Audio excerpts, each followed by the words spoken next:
Hello, Retro Encounter listener. This is Mike Sollosi, and I'm here with a small correction. In this episode, I state it's number 112 near the beginning, but thanks to scheduling issues, it's actually episode 113. That's all. Please enjoy this week's Retro Encounter.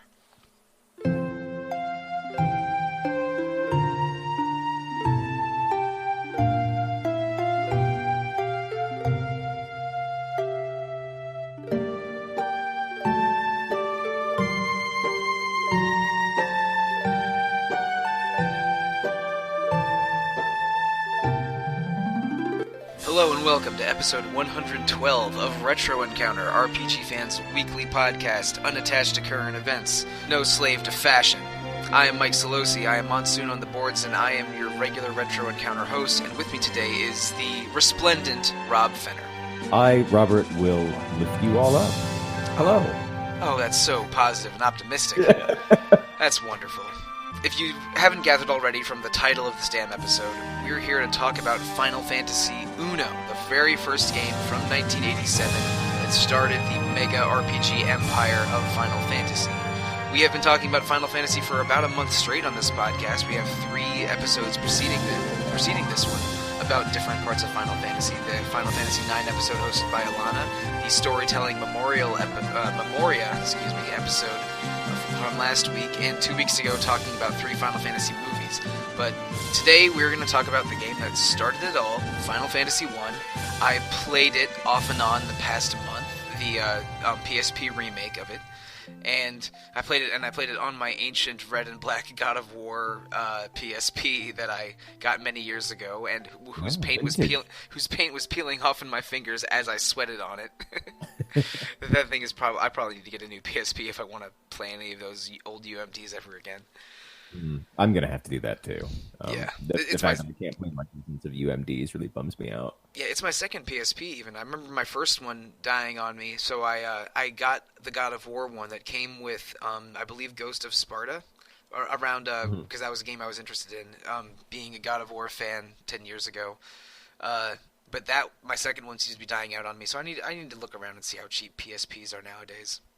I don't think they were very well made. I'm on my second one as well, and it stopped working maybe 4 years after well, it works, but like the O button doesn't work, and the analog stick stopped working. I think after like 4 years. I think my buttons are all fine on this one, and I've had this one several years, although I have barely played it in the past, 5.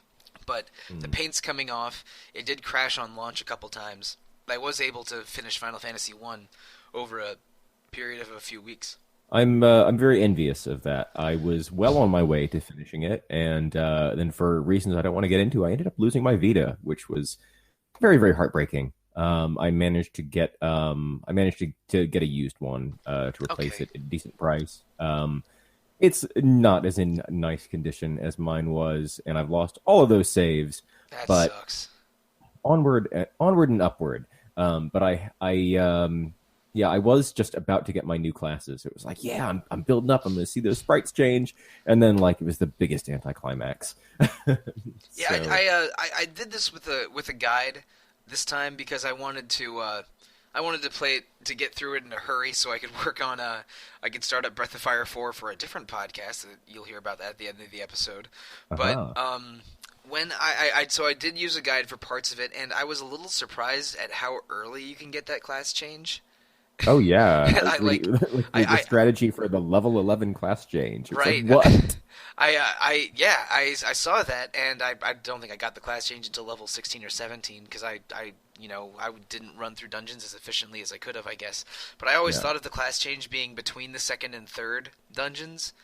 But no, you can get it between the first and second if you're clever. That's wild. Yeah, so I did that, and it made the last part of the game much easier, and I've never seen a knight with that much MP before in any of my playthroughs of FF1, because knights and ninjas don't start gaining MP until you class change them. Yeah. But it was a fun romp and because Final Fantasy is so mostly devoid of real narrative, I was able to play it, while I had pro wrestling or Japanese superheroes on the TV while sitting on the recliner, which is how I played all of this run.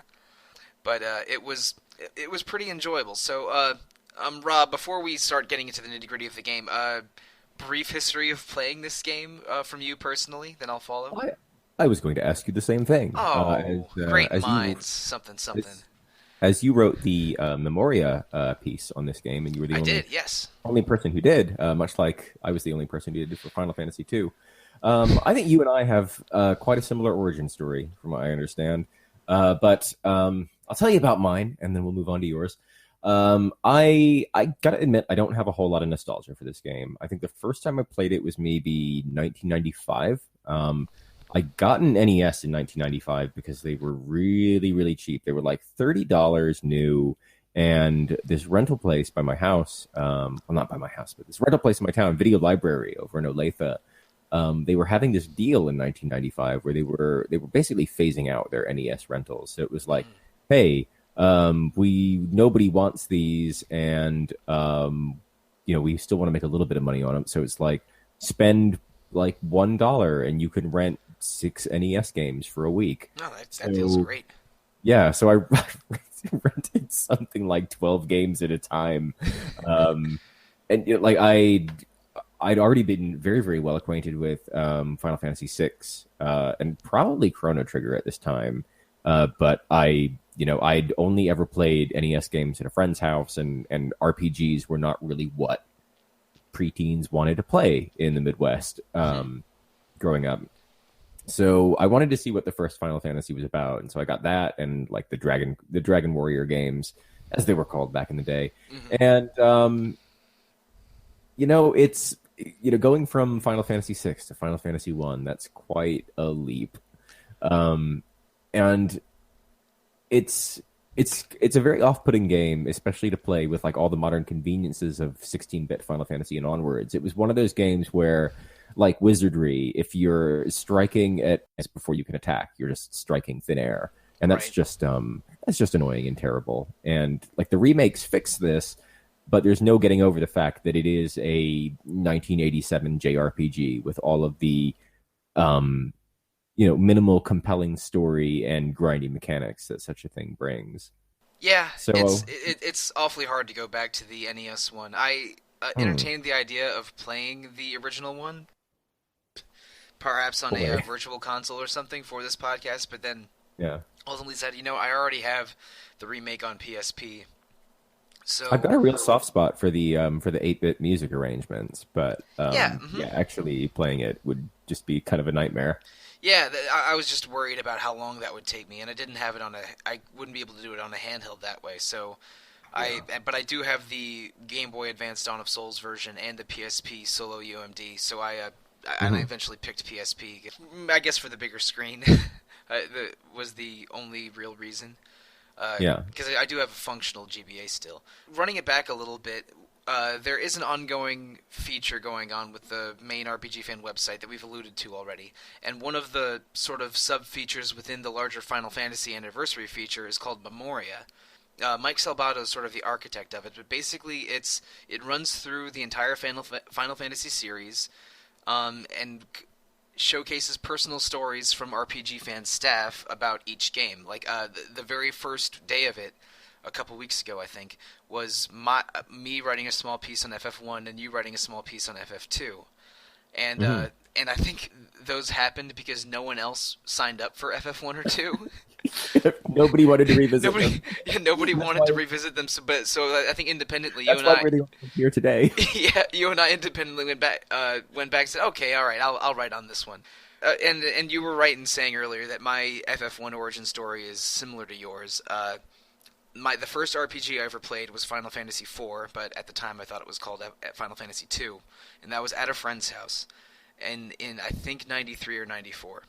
So I would have been 7 or 8, and I'm like, well, this is amazing. I've never played a game like this before. I mean, I've played Mario and Zelda and Mega Man and a bunch of games on my NES, but this is something totally new to me.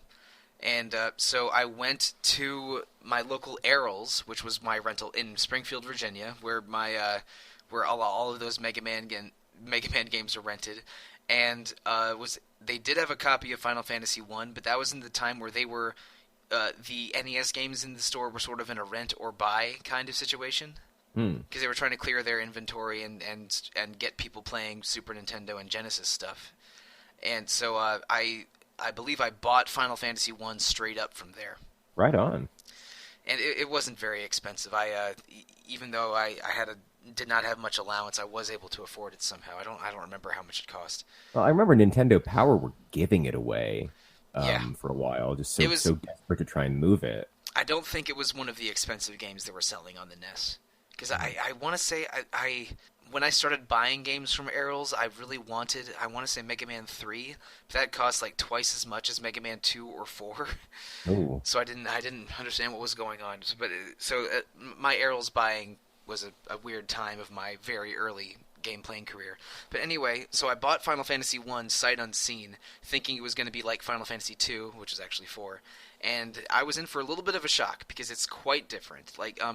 Not just the visual changes and the convenience changes and gameplay changes. It doesn't have very many named characters. indeed. And I was expecting.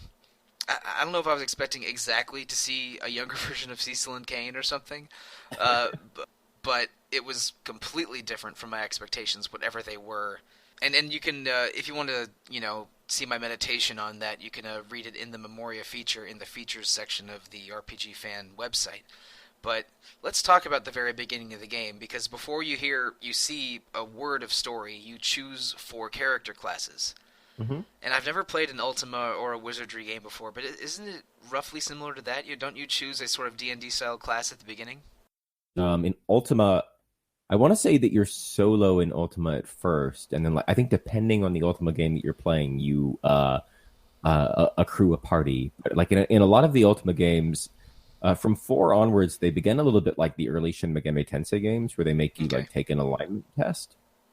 Um, or no, is that right? No, that doesn't happen in Shin Megami Tensei. What am I saying? I A personality test like Dragon Warrior 3 or Yeah, Dragon like Quest Dragon 3. Warrior 3 or Der Langrisser. Yeah. Mhm. I got confused about the Law and Chaos Heroes. What am I thinking? Yeah. That's absolutely correct. But I'm pretty sure in the early Ultima games, you just are kind of dropped into it. It's been such a long time since I played those, but yeah, it is very much a borrowed from Wizardry, the party creation, or like the D&D Gold Box games, Mm. which was reused by Kawazu quite wholeheartedly in his Final Fantasy Legend games, which were the Saga series on Game Boy. I But have yeah, many fond memories of Final Fantasy Legend 2 and 3. I mean, uh, maybe you and I have talked about this off podcast before, but I yeah, I did. I mean, did not love 3, but 1 and 2 were my jam. 1 was the first RPG that I ever owned. 2 is really good. And I still have pretty 2 is fond memories outstanding. of like Mr. S and Dad, Yeah. and Odin and Apollo are really strong villains for being a Game Boy RPG. FF Legend 3 I think is a little bit more modern feeling and less messy, but maybe not as memorable as Legend 2. Like Yeah. the plot makes more sense, and you have 2 humans and 2 mutant characters that are basically your team for the whole game. But anyone can be sort of like an FF Legend 2 monster if they eat meat. Yeah. It's a little more straightforward and less insane than Legend 2. Well, the funny thing that will always be in my memory about Legend 3 was that there was a pair of characters called Dion and Faye. And then when I moved to London, I met Dion and Faye, who were a couple. Oh, wow. Okay, So that's crazy. that was really bizarre. I think Dion and Faye are the male human and the female mutant. I think I maybe, think so, or yeah. maybe they're the 2 humans. I think I they're guest characters. I don't think they're the Oh no, core you're right. humans. Dion is a guest character. I remember now. I think they are a couple, though. It's been so long since I've played FF Legend 3. Wow. Yeah. Um, It's time travel, and then you fight a big testicle, and the game is over. yeah, but there's only 4 special swords that can harm the testicle. Yeah, that's right. But anyway, let's get back Anyway. let's talk about the game that we're supposed to be talking about. Final Yeah. Fantasy 1. I didn't really know what the class selection stuff was. I didn't really understand what was happening to me when it told me to name characters. So I went with the standard default party of fighter, thief, white mage, black mage, and named them Bull, Dog, Sun, and Moon, and just went at it. And when I couldn't figure something out, I just would fight enemies over and over. So I'm certain I was an over leveled when I played that game the first time, but eventually stumbled my way through the first two major dungeons, and I think I was looking for the third dungeon, the water crystal or water orb dungeon, Yeah. when I basically gave up and moved on with my video game playing life. Hmm. So, did you ever finish the NES version of Final Fantasy One? No, I did not. I did not play very far in it at all. I think I might have given up the first time around visiting Prokia and coming up against the pirate horde because I think I just wasn't leveling and I just got wiped out. It was like, well, that's it. I've got 6 other games that I've rented. I'll play one of those instead. So it wasn't really until well, I played a little bit of Dawn of Souls, but like the first game never really held my interest. So sitting down and really giving the good college try to the PSP version in preparation of this podcast, I managed to proceed and get some of the crystals. And Okay. I gotta say, like, it's hard to hold too much against it as it is, a symptom of it being a 1987 game. And people joke about Bethesda RPGs being like delivery man simulators, but that's really what this game is. It's Yeah, like each um, plot beat is a fetch quest. yeah, and the game it reminded me the most of when I was replaying it and having more RPGs under my belt is probably Dragon Quest III, because that's another Yeah, you very think so? open-ended game that is predicated on sort of separate fetch quests that eventually convalesce together. Yeah, I want to say that's a little bit more open than this game It is. is. No. Dragon Quest This is, III, I think, is a better game and a more open game than this. yeah, But it sort of has the lack of direction, but with a few specific goals to hit kind of situation. yeah. Oh, it's very directionless, and it's directionless paired with my unfamiliarity as well as the changes that the PSP version made that like really set me off course So at one you off point. course. Oh yeah, yeah. Because Um, I needed some. I thought that there was more NPC clues. it's nice that there are clues, but well, what happened to me is I beat I want to say I beat the Lich in the Earth Cave. Mm. And when he died, I was given a cutscene of like a statue of the Lich dissolving and revealing a passageway in a cave that I'd seen that statue earlier.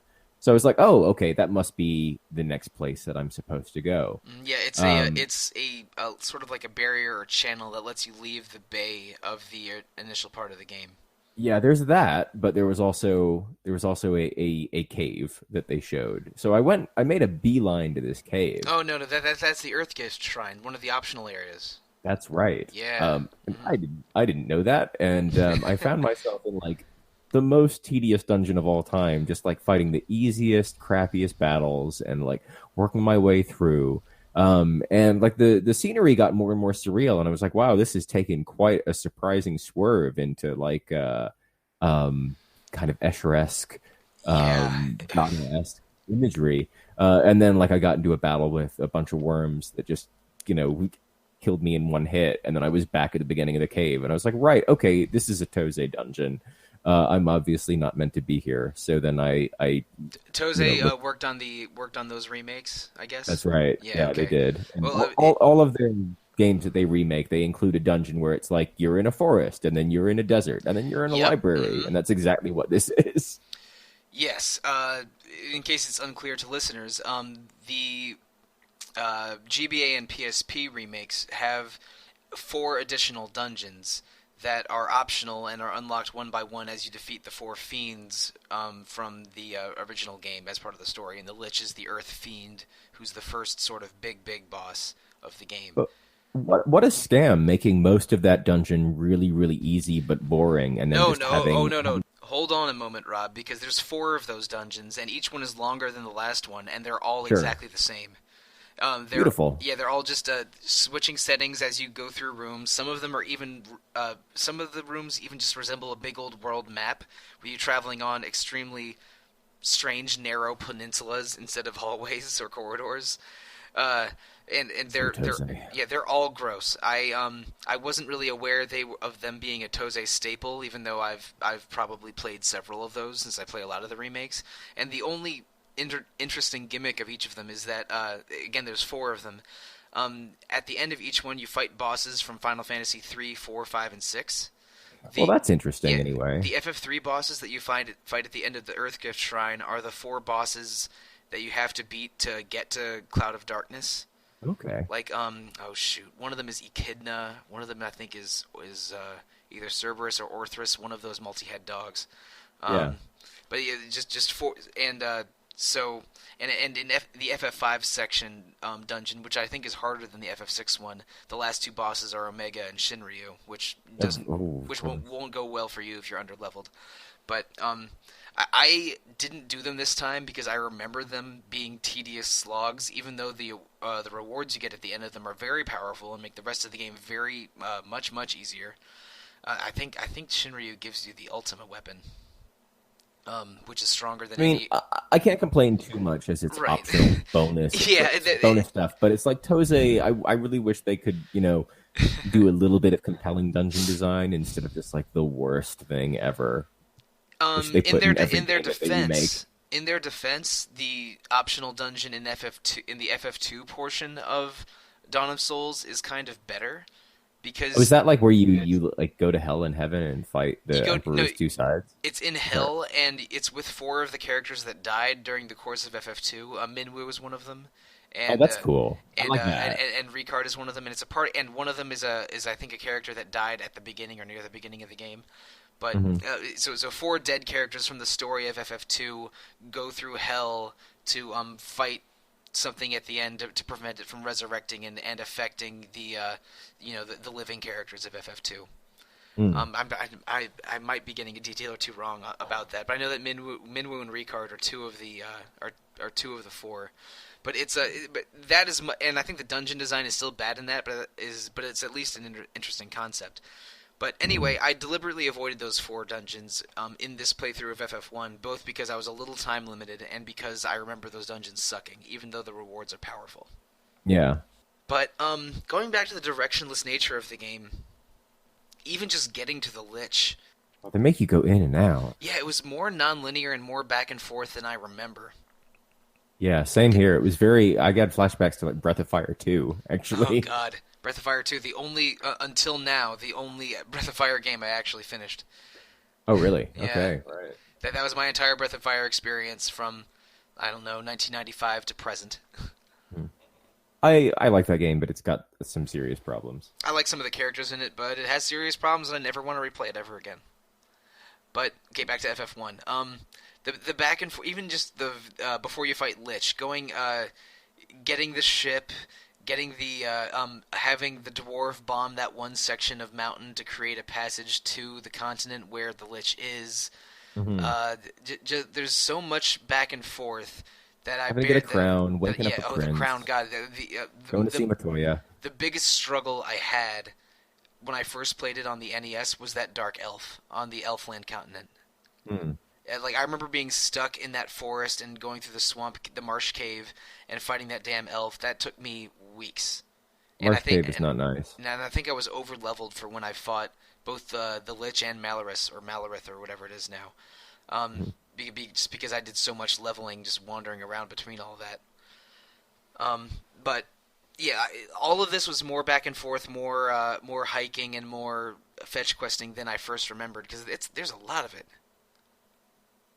Yeah, that really does make up the bulk of it. Just finding key items, using key items, going back and using a key item that you got to unlock rooms with chests with more key items, and it's a real it's a real fool's errand. It's a real Shaggy Dog story. And I think it's a little better in these remakes because I mean, people mentioned. I'm sure it is. People mentioned the dwarves and the Elf King and what was going on in multiple towns. So if you just explore as much as you can and talk to as many people as you can, there are breadcrumbs for you to find. And I think it's better in the remakes than in the original NES version. Well, they've also included the dancer in Cornelia. Yes, the dancer in Cornelia is more helpful than everyone else. Yeah, who constantly gives you tips. And then eventually she stops giving you tips. And then another person appears in town who starts giving you tips instead. But yeah, just so much of it is hard to find. Like even the circle of elders in in the town in the extreme southeast of the map near the I volcano. I overlooked them for so long. I was just running around for ages, and I ended up getting Yeah, over leveled.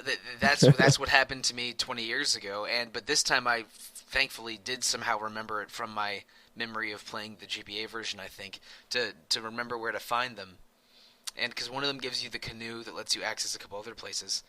Yeah, So it's a very important thing that you should be able to find, but you have to like go through a hidden passage that's only two little mans wide at the corner of the town to find where they are. yeah, it's ridiculous. I think in the original NES version they did give you the same story background, but maybe in a poorer translation than they give you in the modern versions. I didn't remember it being particularly terribly translated. There was just less of it. There was Yeah. a lot less detail. And I mean, Well, even on the PC version, it's a very, very light touch. yeah, and I mean translation in the NES era, they were limited by character amounts. They had to Oh yeah, express it in exactly the same number of characters as in the Japanese version, which is a puzzle that I'm glad crazy. no one has to solve anymore now. Yeah, Like luckily, localization in the '90s seems like the Wild West, really. for Uh, real. but again, like examining all of this and the fetch quests of it, there is and there's a lot of tedium. And it feels like a worse version of the similar plot arrangements in Dragon Quest 3 and 4, which Hmm. were after FF1 in their defense, in Hmm. FF1's defense. But there is an elegance to it, I think. Like I think so. the core of the ideas and the sort of design of the quest, I think, isn't bad.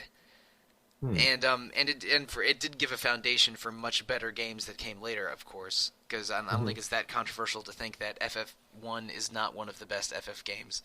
Um, but there's ideas here and some good parts of the quest design that I think make this game, not a total slog. Like the build to each of the four fiend elemental bosses I think was pretty good, and even though Chaos is as unfair as bosses get from this era, there's a hell of a twist leading to him that I still don't totally understand. Should we talk a little bit about that, if you feel like it? Sure, we can do that. Listeners, you might remember many eons ago, Rob and I, this exact same podcasting team, did an episode on Produce, Hmm. where we said that the plot to the Seventh Saga is very similar in ways to the plot of Final Fantasy One, We and got we some hot made takes which we disputed. yeah, but we made that comparison because both of them have some real weird time travel nonsense for the finales of each of those games. And in Final Fantasy One, please correct me if I'm wrong. The very first boss of the game, Garland, is a knight of Cornelia that has captured Princess Sarah, and you defeat him and deliver Princess Sarah back to Cornelia. And Hmm. the very final boss of the game, Chaos, is a big purple demon, the same one Vincent turns into in FF7, presumably. And he is Garland, who teleported himself 1,000 years into the past, future. Um, into the, I think, I think the four fiends sent him into the past so he could eventually rise up and become their leader. Right. So yeah, like 1,000 years into the past, and that's created this paradox where he's immortalized as well as existing at the same time as this big massive creature. So he basically the idea is, Chaos is Garland, the guy you defeated at the beginning of the game, except he's been leveling up for 1,000 years just to kill Hmm. you again. But also, like, because in the finale, you're sent into the past to kill. Oh, Is whoops. that So right? I misspoke. No, I believe you do go back in time. Yeah. So you go back in time and you. This is really confusing now. Yeah. So you kill Chaos in the past, and then like the legends are that like Chaos was defeated long ago and he's back now. But like you defeated him long ago, and now you're in the present, and you find that he's back, and you defeated Garland, and he's gone back, and it's like it's a loop that doesn't make a whole lot of Yeah, sense, but it's kind I'm of really fun to think about. I'm really not sure now that I think about it. I probably should look this up. And listeners, you can Oh, I'm email. looking it up now, and I still Okay, don't get it. listeners can email me and call me a moron, and I accept that. I accept that label. But This basically, is Zyborn clock kind of stuff. yeah, it's a confusing time travel plot twist that I guess makes more sense in the Seventh Saga, but is maybe the first nonsense endgame plot twist in Final Fantasy history, with many more to follow. Oh Because yeah. Chaos is about as telegraphed as Necron or Cloud of Darkness or Zeromus or Mhm. many of these characters that don't have a build that makes sense. If anything, Exdeath and Kefka are exceptions to the rule, and not and Oh come on, and actually being well developed would be a villain tree? characters. What? Who thought that X Death would end up being a tree? Okay, no one believed that. But weirdly, you can get good info about his tree-like nature if you talk to people in Loa or Moa or whatever more or whatever it Deep is. cut. What?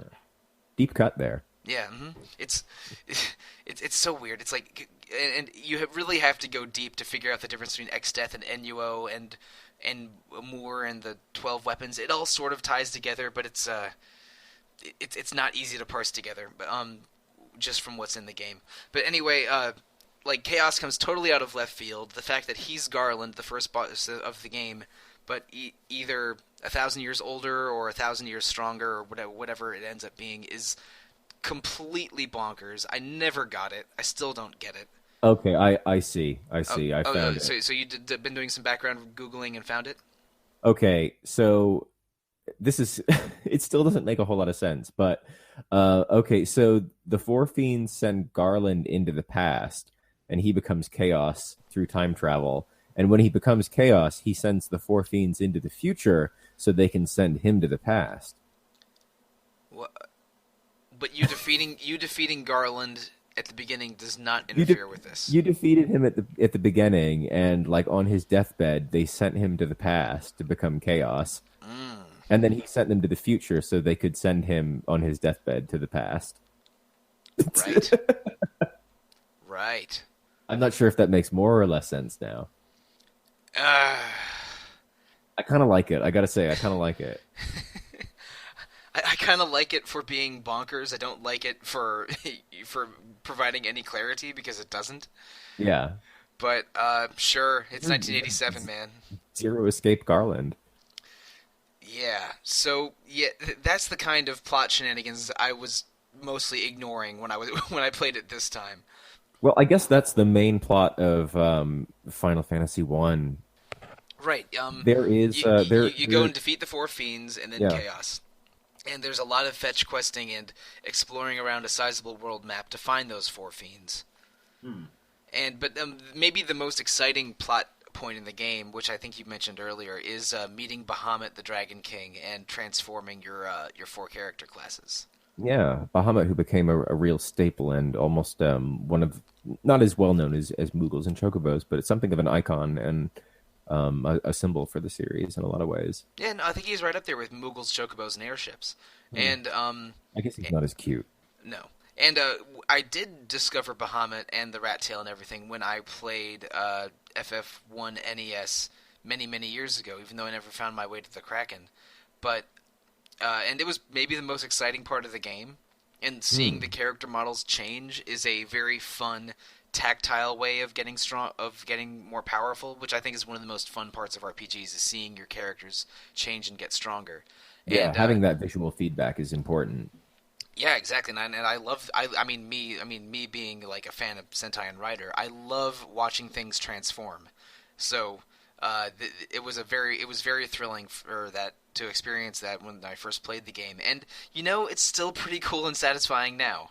They get beefy. Yeah, this is as good or maybe better than Cecil becoming a paladin in FF4 because it happens to your entire party, and they get noticeably more powerful. And They got again, a whole I new got skill set in a lot of instances. all of them do except for the black belt and master. And even more exciting if you want to get into some math nerd territory, the damage formula gets better when you transform from a black belt to a master. And this was something I remember reading about when I was playing either the GBA or PSP version years and years ago. But in FF1 original, the damage formula for black belt and master was attached to character level, and the strength of the armor and weapons you were equipping when unarmed was basically some formula of the character's level. But Okay. they changed it in the GBA and PSP versions instead of being attached to level, and the leveling curve was gentler in those in the newer games.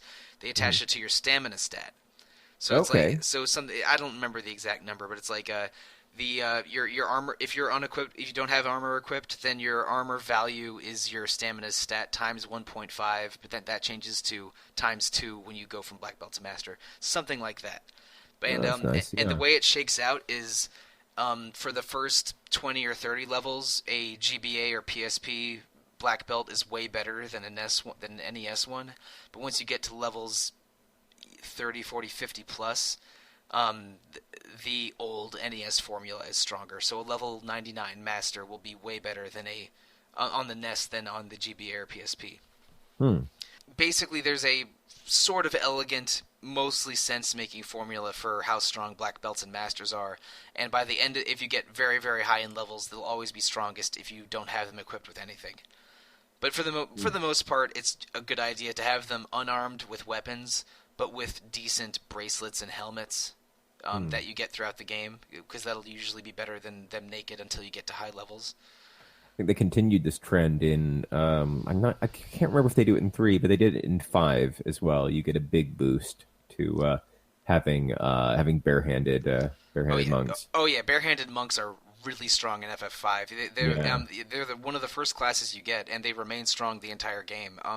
I remember one thing I like to do in FF5 is give the barehanded passive to white mages or black mages, because when you're just leveling them up but you don't want to use much MP, having them unarmed but being able to attack as strong as a monk is awesome.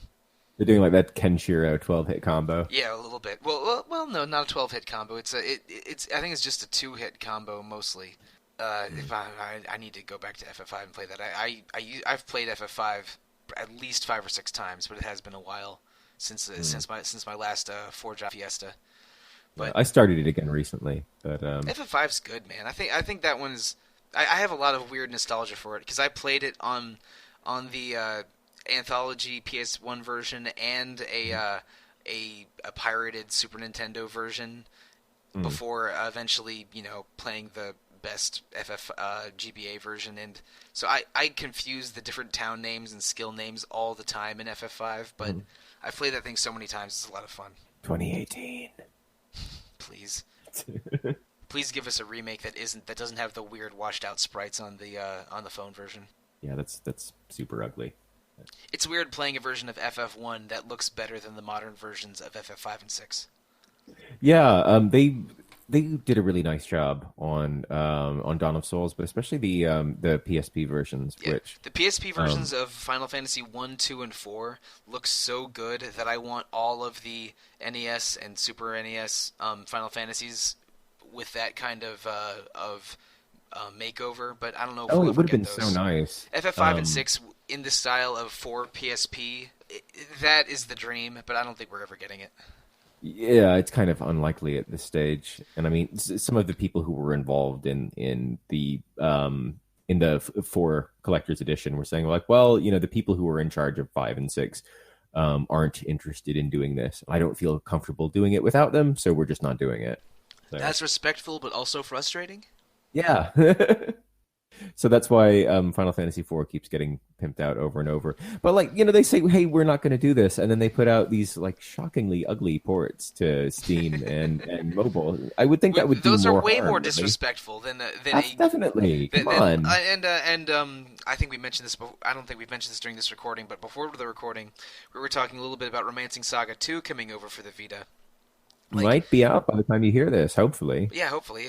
Because we're recording this about a week or two in advance of when it's being posted. But I mean, 5 and 6 done like 4 complete? Who would kick that out of bed? Seriously, put that on Vita or Switch or what have you.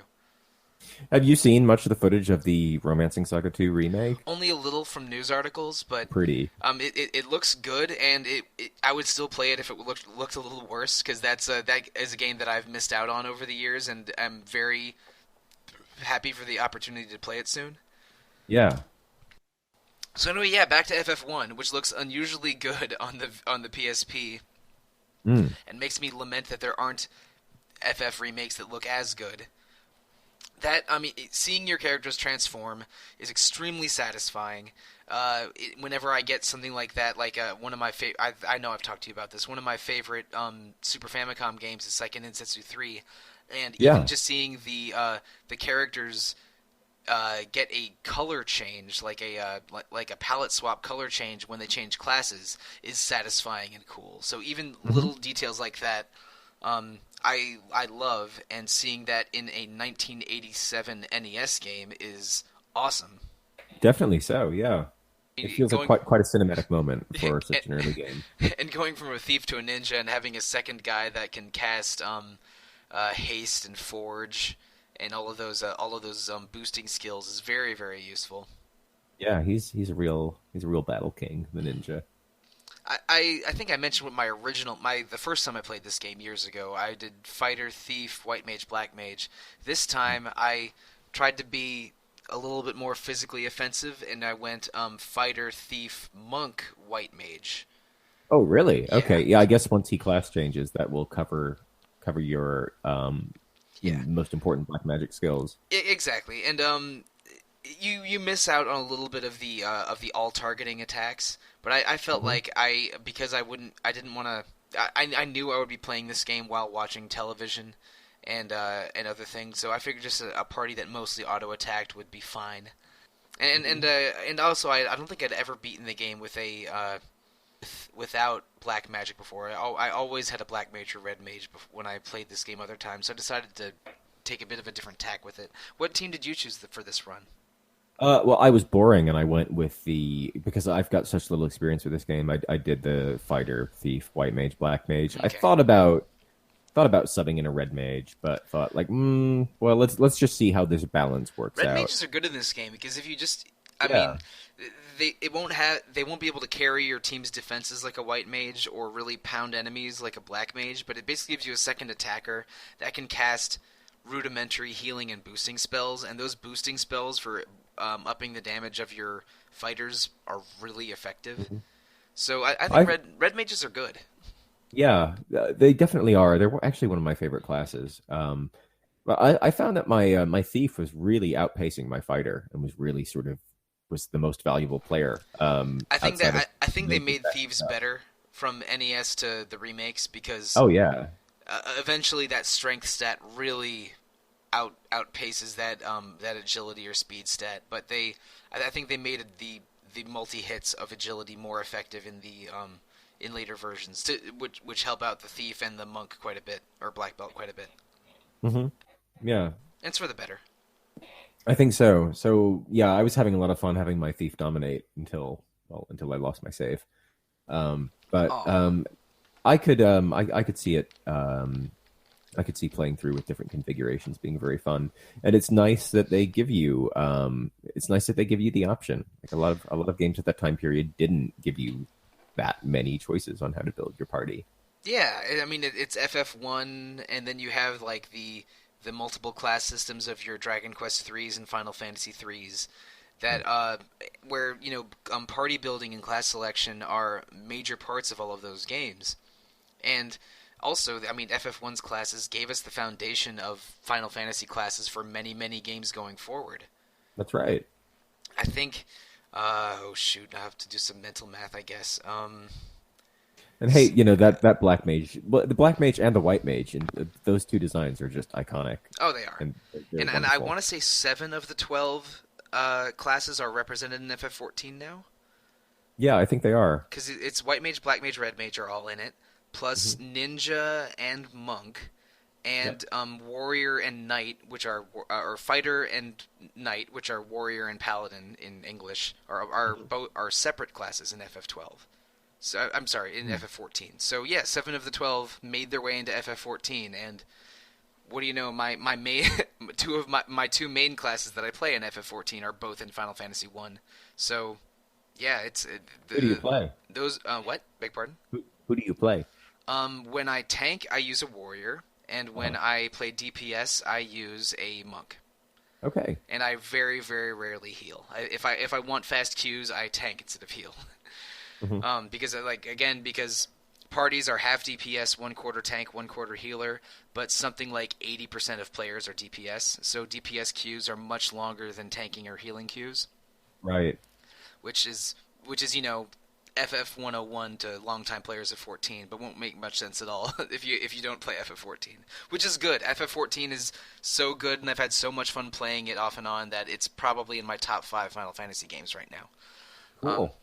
Good to that know. is it's the only MMO that's ever compelled me.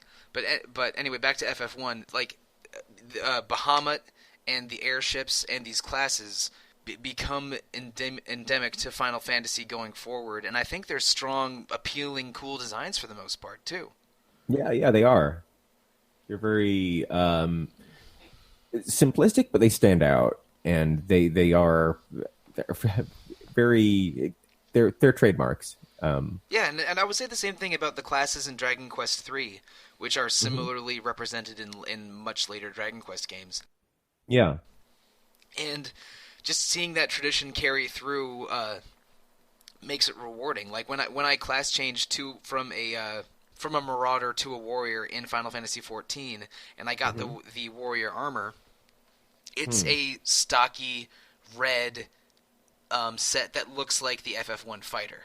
Oh, But cool. I like it, really I really like that. yeah, and later warrior sets still have a similar silhouette, and the colors will change and everything. But like the sort of the warrior starting level 50 gear you get when you complete the warrior quests are and look like the FF1 fighter, and like nods like that are so cool and satisfying.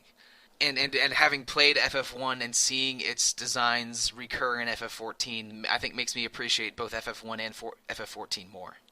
It's nice that they're still referencing that because I think that old sprite of the red hair and the matching red outfit with the very simplistic face. I always like that a great deal.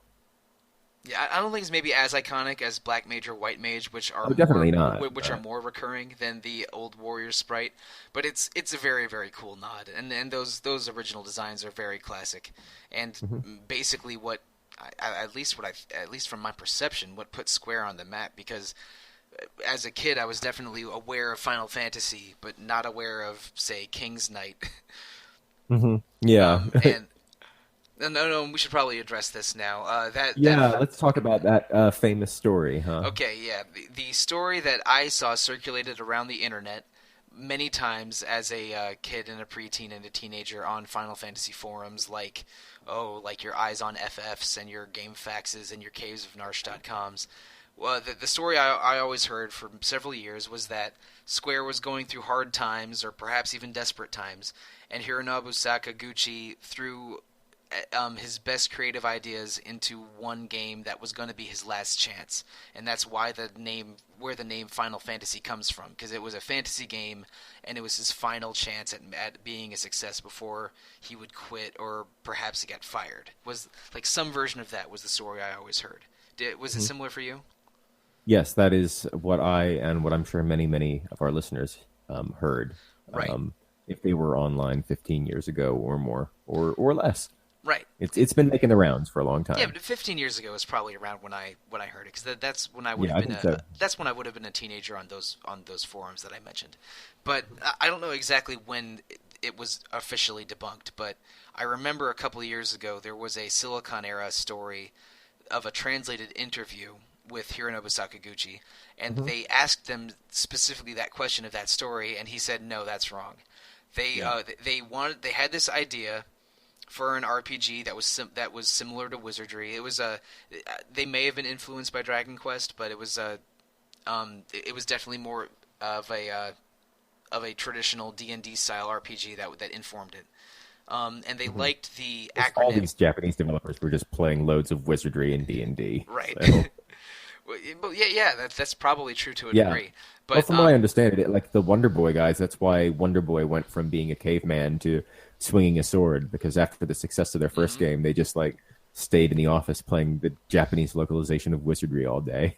Yeah, it makes So then they sense. made the future games medieval. But the name Final Fantasy didn't come from a Last Chance story. Because they liked the acronym FF, because FUFU. I don't. I'm not even gonna pretend that I understand Japanese, like phonics appeal. But they liked how that acronym sounded in Japanese, and for a while the game was going to be called Fighting Fantasy. But of course, there was Steve Jackson and Ian Livingstone's series. Yeah, there was existing trademarks. Not the American Steve Jackson, the British Steve Jackson. It's funny that there were two Steve Jacksons working in role playing games. Yeah, and in fact, I have played, I think, the American Steve Jackson's games recently, because he also does. That company also makes Munchkin, which is a entertaining if slightly mindless card game.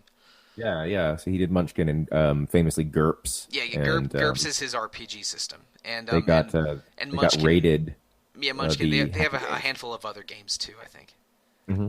That's right. So anyway, the multiple Steve Jacksons. One of them had a trademark for Fighting Fantasy, and they didn't want to get into a Dragon Quest, Dragon Warrior, or even Masters of the Universe like a He-Man situation. Well, okay, He-Man Eternia situation is what I should have said, even though that happened 15 years later. Is that why that game was called Tales of Destiny 2? Yeah, Eternia was trademarked by Mattel because that's the world of the He-Man universe. I did not know. Mm-hmm. And that's why Tales of Eternia did have a port in the UK that didn't come to the US. That's right. I believe the PSP version of Eternia. That's right. It's a really, really good port, too. It runs really, really well. Good. Anyway. And when I visited the UK in 2011 or 2012, when my sister was studying abroad, I bought a PSP copy of it and played it on my PSP. Oh, nice. Because the PSP is wonderfully region free, and I did that, and I got a Mega Drive collection at a British it wasn't Game, it was a British electronics store that felt like the UK Best Buy, but I forget what it was called. Is that Curry's or PC World? I think it might have been a Curry's. Uh-huh. But so I got a PSP Tales of Eternia from a Curry's 5 or 6 years ago. Fun, cool story, bro. Cool. But back to FF1, they decided to not use the name Fighting Fantasy because there was an existing trademark, and went with Final Fantasy instead, so they could keep that sweet FF acronym, and probably went through a Japanese English dictionary and an English thesaurus. Oh, I'm sure they did. My favorite dumb localization story is you know how the name Donkey Kong was created? No, I don't actually.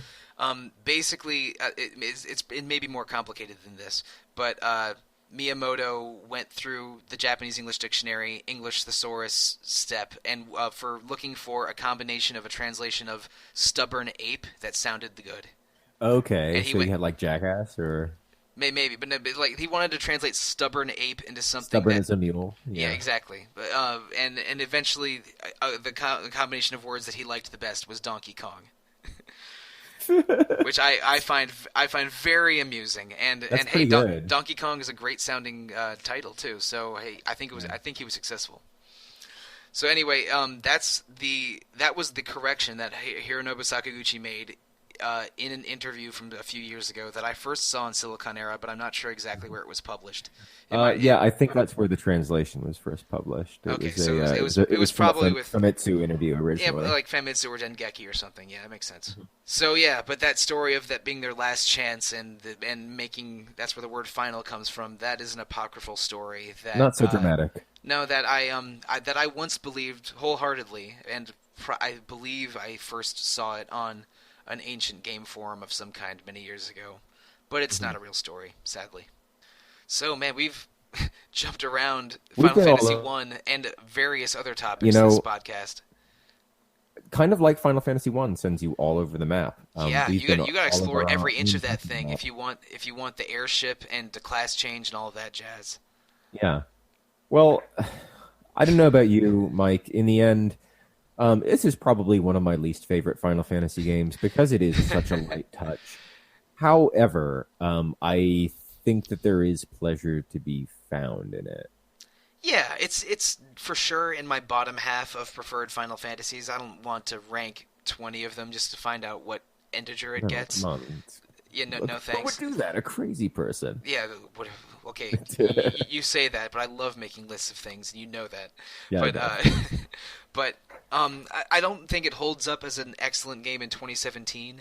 But it's a fun enough distraction. You can see why this would be good in 1987. It has foundational pieces that you still see in modern Final Fantasy games that basically make me think of Final Fantasy 1 as having good design elements in it. Like, oh, these things are good, and you still see them in Yeah, modern games, and that's great. But it's not a game that you need to go out of your way to play in the year 2017, I I think. think like if you're gonna play it, I would suggest playing it for like from like an anthropology standpoint and like listening to a podcast while doing so, Right. and that will be a fine experience. But like if you're looking to plumb the depths of old Final Fantasy to like really get to grips and get into it, I think you should probably just start with four, to be I honest. would recommend any of the Super Nintendo games over this one in Hmm. half a second. It's Oh yeah. like 4 if you want to see the classic classes, in an epic story. 5 if you want to play around with a version of the job system. And 6 if you want to see the big diverse cast of characters move from more of a fantasy setting to more of a steampunk setting. Mm. I think those are the strengths of those 3 games, and Uh-huh. all of them do it better than Final Fantasy 1. But Yeah, absolutely. I'm glad this game existed because that gave us a really diverse, cool series that is one of the JRPG standards. Like I'd be hard pressed to find a fan of Japanese RPGs that doesn't have a favorite Final Fantasy game, right? Yeah, Like of course. Yeah, it stands to reason, and like I know that some people like the series more than others, but I mean, there's at least one Final Fantasy game in every JRPG fan's life that is spoken to them that they have fond memories of. absolutely, I This is 100% this agree. is an incredibly influential and important title, even if it's not like the most pleasurable thing to play today. Yeah, and I don't even think it's necessarily one of the best NES RPGs. Like maybe I mentioned this before, but I It's would no Legend of the Ghost Lion. well, okay. I have zero idea what that game is, but it sounds dope. I mean, it's got a ghost lion in it.